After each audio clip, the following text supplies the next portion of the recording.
8 bagong motorsiklo magagamit na ng Taytay PNP.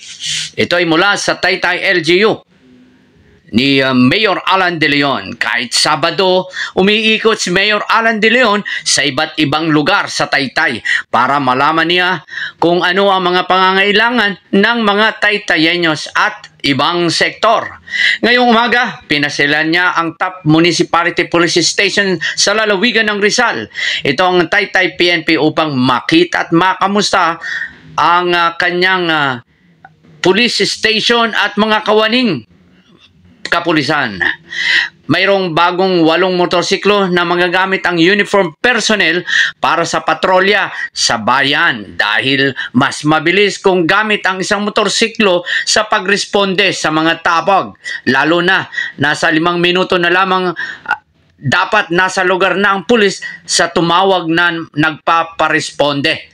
Ayon pa kay Mayor Alan, tuloy-tuloy lang ang pakikipagpartner at pakikipagtulungan para sa patuloy na pagbabantay ng mga sa Taytaynyos ng kapulisan.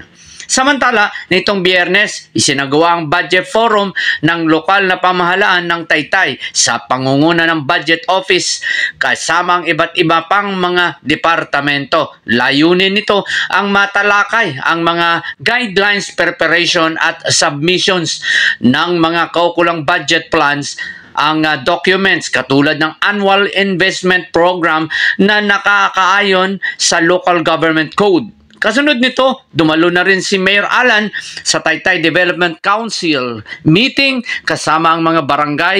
Parte ito ng mga proseso ng pagpapalawak ng mga programa sa mga sektor sa bayan ng Taytay.